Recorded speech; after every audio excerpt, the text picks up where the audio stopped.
Bueno. ¿Cómo se fue mi enseñanza? Aquí está. Bueno, no sé cuándo voy a subir el video, pero ahorita son buenas tardes. Aquí en Xochitepec, Morelos. Feliz de estar subiendo este video un poco tarde en la semana, pero subido. También ignoren esta lámpara que está aquí. Sé que no le cabe el foco, que se le sale por ahí. Segunda parte de Él me llamó a mí. Gracias por las muchas que han estado respondiendo. Gracias por compartir el video. Acuérdense que si un video no es específicamente para ti, puede ser para alguien más. Así que compártalo. Quiero empezar este video con una anécdota. Yo crecí en una iglesia muy tradicional. Mis padres eran pastores y era una iglesia muy tradicional. Y es porque ellos salieron de un ministerio, de una iglesia también mucho más tradicional. Me acuerdo cuando estaba chiquita y mi papá se congregaban en esa iglesia, no se le permitía ni ver la televisión ni cosas así. Creo que hay iglesias que todavía tienen ese tipo de reglas, pero de eso ellos salieron. Ahora, mis padres quebraron con muchas cosas, pero era tradicional, como quiera. También era tradicional en el sentido de que la mujer no podía predicar ni enseñar en la iglesia. Pero cuando fueron pasando los años, yo siempre fui ministra de la música y a mí siempre se me dejó ministrar. Cuando estaba detrás del piano cantando, hablaba y así. Pero nunca se me permitió enseñar ni predicar y tal vez porque nunca tuve el interés de hacerlo. Yo también era muy torpe de lengua.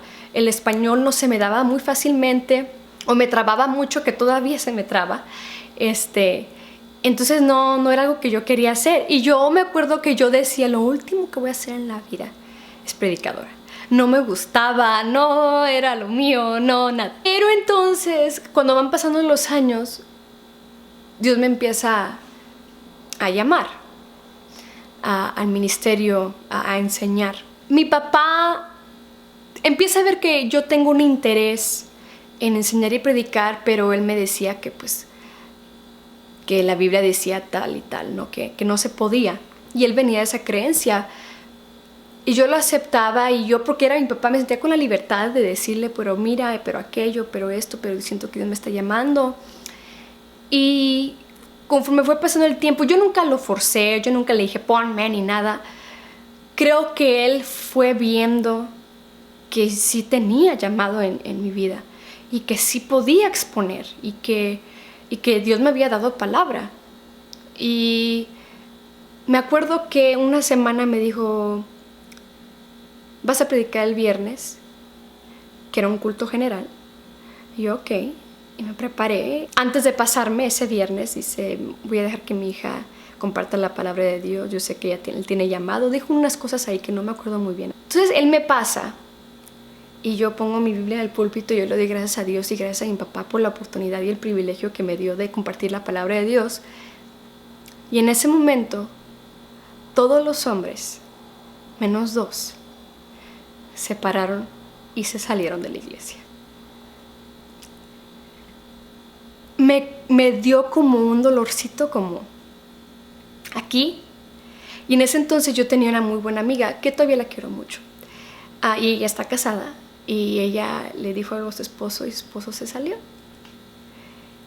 Y eso sí me dolió en ese momento. Pero algo dentro de mí, inmediatamente cuando me sentí ese piquete de dolor, yo sabía en quién estaba parada.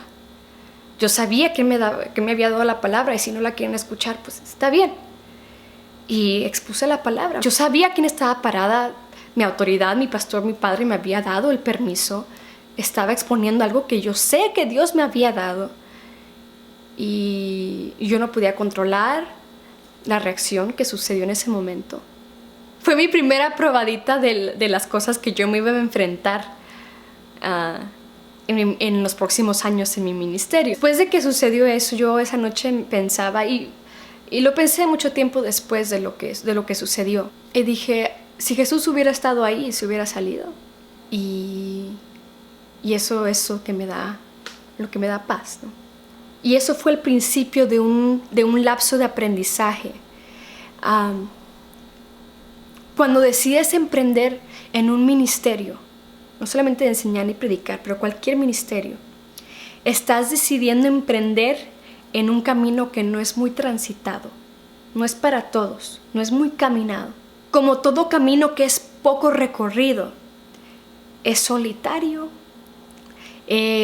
Los señalamientos a veces están borrosos, no se pueden ver bien, están volteados, a veces ni hay señalamientos.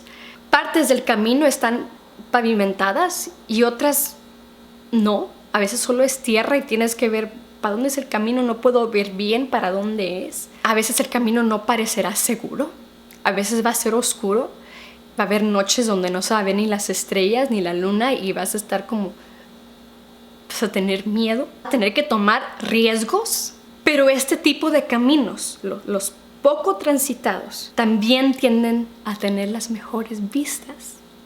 Son los caminos que te retan, son los que te enseñan a crecer, son los que te enseñan cosas de ti misma que no sabías antes, los que te aumentan el valor porque tienes que ser valiente, no hay de otra, o te quedas ahí estancada en el mismo lugar, o sigues caminando y confrontas. Los que te dejan a veces sin opciones hasta que te enseñes a ejercer el poder de Dios en ti. ¿Ves? Porque cuando estás en un camino donde todos están caminando, muy transitado, es clarito por dónde ir, por dónde navegar. Y no tienes por qué, es automático. Vas caminando por donde todos van. Pero en un camino solitario, a veces hay momentos donde simplemente tienes que sacar. Porque tú no puedes. El lugar en el que estás no es fácil. Y tienes que clamar y tienes que depender de Dios solamente. Mira, lo primero que te va a venir es la duda. Sí. A lo mejor desde que viste el primer video o has visto videos míos o así has sentido como que quieres hacer algo para Dios, pero lo primero que te viene es la duda. Duda es el primer ataque que viene a tu mente aún después de responder sí a un llamado. Van a venir pensamientos como a lo mejor solo soy yo, no sé si es Dios, a lo mejor estoy totalmente equivocada, otra persona pudiera hacer esto mejor que yo, porque yo. Y por eso es tan importante la decisión y la fe. Decisión para que nuestro sí sea un sí. ¿Ok? Que cuando dices sí lo voy a hacer o sí estoy decidida, ya no se mueve de ahí, no importa lo que venga, ya está decidido. Lo peor que se puede hacer en este camino es ser inconstante. Y a veces sí y a veces no. Y fe para creer en lo que aún no podemos ver y estar firmes aún cuando el mundo alrededor señale que no se puede. Aún cuando estés desenvolviendo ministerialmente, va a venir duda a tu mente. Aún cuando digas sí, ya estás caminando, ya estás ejerciendo, ya estás aventando, va a venir duda a tu mente. Y te va a venir el miedo. ¿Por qué? Porque cuando emprendes ministerio, este es tú nada más. Aquí no está mamá, aquí no está papá, aquí no está tu mejor amiga, aquí eso es tuyo. Los lugares en Dios o los lugares físicos desconocidos causan miedo porque no sabemos lo que viene ni lo que hay. Miedo del qué dirán, pero tienes que acordarte que esto es de valientes. Aquí si no eres valiente y no tienes valor, no lo vas a poder lograr. Y no eres valiente y no tienes valor por tus fuerzas o por tus habilidades, sino porque sabes en quién estás confiando, que es Dios de los ejércitos, Dios que todo lo puede, Dios de lo imposible. Cuando estás descansando en eso y cuando te avientas sabiendo quién te llamó, el miedo se tiene que ir y te vas a enfrentar a oposición. Va a haber gente en tu contra. Va a haber gente que no le va a gustar lo que haces. Si cantas, no le va a gustar cómo cantas. Si predicas, no le va a gustar cómo predicas. Si enseñas, no le va a gustar cómo enseñas. Si evangelizas, no le va a gustar cómo evangelizas. Si eres líder, no te va a gustar cómo lidereas. Siempre va a haber gente. Y entre más clara eres con tu llamado y más fuerte eres y más luchona eres, a más gente le va a caer mal. La posición también viene de parte del dinero. Dinero te puede faltar. Que el ministerio sabemos que no es bien pagado. No siempre. La mayoría de veces no es bien pagado. No te metes en ministerio para hacer dinero. Y si te metes para hacer dinero, búscale otro lado, porque no es para eso. A lo mejor te va a faltar apoyo. A lo mejor la gente que esperabas que te iba a apoyar no te va a apoyar. Pero no te preocupes, que eso es plan de Dios. porque a veces la gente tiene que irse para que te sostenga Dios nada más. Cosas van a parecer imposibles, pero cuando el llamado es de Dios, vas a pasarlos todos. No forces nada. Si tienes que forzarlo y convencer y entrarlo y tenga que... Eso es forzarlo, no forces nada. Y esto me lleva a no entres a debate. El silencio es oro. No tienes por qué comprobarte con nadie. Pelearte con gente que yo sí puedo, que yo sí voy, que Dios me llamó y mira que bien enseño, mira que bien predico, yo tengo unción. No entres en debate. Tu testimonio y tu unción habla más de lo que puede decir tu boca. El tiempo lo dirá todo. El tiempo lo va a decir todo. Tú haz lo que Dios te está llamando a hacer. Tú sigue. Si Dios te dio la palabra, tú sigue. Tú sigue. Sé paciente. Las cosas no se van a dar de un día para otro. Del momento que Dios me llamó, al momento que en verdad salí a México, fueron 2 años. Verifica y confirma. Verifica que esto es de Dios. Verifica una y otra vez. Confirma con Dios. Confirma con tus autoridades. Confirma que esto es lo correcto. Estudia y prepárate. Una cosa es tener llamado de Dios y solamente lanzártela y se va. O en verdad prepararte a lo que vas. Busca avenidas de ingreso. Mira, se necesita dinero. Se necesita dinero para salir adelante. No vas a comer hojas de Biblia. Te lo digo con toda sinceridad. Yo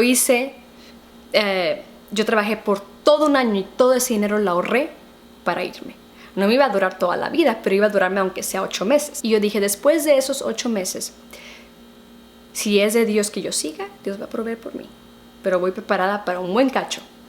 O busca gente que te patrocine. Mira, me voy a ir acá, o voy a empezar esto, o tengo planeado este tipo de ministerio. Platica tu visión con gente que te pueda bendecir. Busca el respaldo de autoridades. Uno no se lanza nada más porque tiene ganas y porque yo digo. Hay autoridades de parte de Dios que tienen que aprobar. Están tus padres, están tus pastores, están otros líderes, etc. Ahora, si tus pastores, tus padres o alguien no está de acuerdo, es un tema esta parte es muy sensible. Mis padres al principio no estaban de acuerdo que yo viniera a México. ¿Por qué? Porque yo soy su única hija. ¿Cómo te vas a ir a México sola? Es muy peligroso, y la delincuencia que hay, ¿cómo vas a ir? Y yo decía, pero es que Dios me llamó. Obvio, las preocupaciones de ellos eran de padre a hija, ¿no? Como cualquier padre, creo que hubiera dicho lo mismo. Pero cuando yo decidí irme y ellos sabían, bueno, si sientes que Dios está llamando, pues ve, ¿no? Cuando por fin me vengo, creo que ellos entendieron que era lo correcto. Y tuve su respaldo, y hasta el día de hoy mis padres me respaldan, gracias a Dios. Ahora, si tienes un pastor o si tienes unos líderes que no creen en el ministerio de la mujer, de prédica, de enseñanza, etc., y dices, yo no puedo desenvolverme aquí, espera que si es de Dios, Dios te va a abrir las puertas, o ahí, o va a trabajar con los corazones, con las autoridades de tu iglesia, o te va a abrir puertas en otro lugar donde sí te puedas desenvolver, porque el llamado de Dios tiene que cumplirse. Puede ser 1 año, 2 años, 5 años, yo no sé, 1 mes, 6 meses, pero que se va a cumplir, se va a cumplir. Tú paciente, pon en la mano de Dios, síguelo poniendo en la mano de Dios. Todo se hace con humildad. Aquí solo porque tienes llamado no te hace mejor que nadie. Tú eres igual que todos los demás. Es más, tú estás para servir a los demás. Eres sierva. Y sé consciente de la delicadez de tu llamado. Con esto no se juega. Cuando entras al ministerio, estás entrando a ser embajador, a ser trabajador de Jesucristo. Y si vas a exponer palabra, estás siendo portador de la palabra de Dios.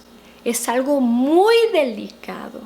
Eso requiere consagración, entrega, oración, ayuno, todo. Lo que se expone en un púlpito, lo que se expone en una congregación, solo es el 0.5% de un trasfondo espiritual. Tu vida personal con Dios, tu vida espiritual es primero, y tu ministerio es segundo. Porque de nada importa que estés haciendo un montón de cosas ministerialmente y tu vida espiritual está descuidada. Yo sé que nosotros hemos visto mucha gente que son buenos predicadores, buenos pastores, buenos líderes, pero de repente se dan unos resbalones, bajan tremendamente porque su vida espiritual era árida. Y si tienes que decir, no puedo involucrarme ahorita ministerialmente, tengo que tomar un mes de no ministrar para poder alimentar mi espíritu, hazlo. Gente que tanto se envuelve, ministerio, ir acá, ir allá, y está seca por dentro y puede llegar a perderlo todo.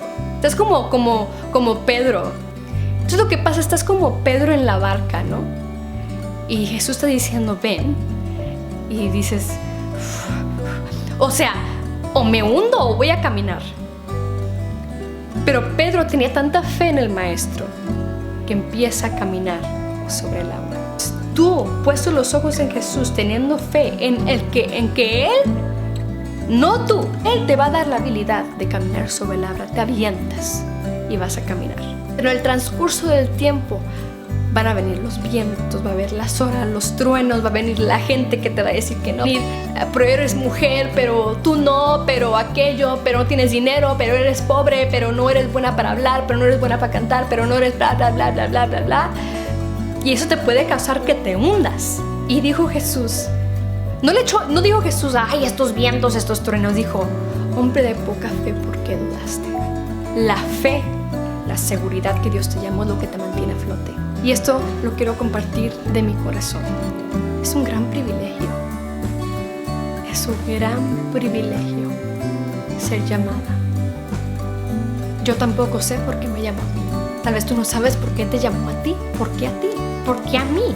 Eso es la gracia de Dios. Eso es lo hermoso de Dios, que nos da su gracia inmerecida y a lo peor de nosotras, a lo que la gente nunca creyó, lo menospreciado, las personas que fallaron, las personas que tienen pasados, esa es la gente que Dios termina usando.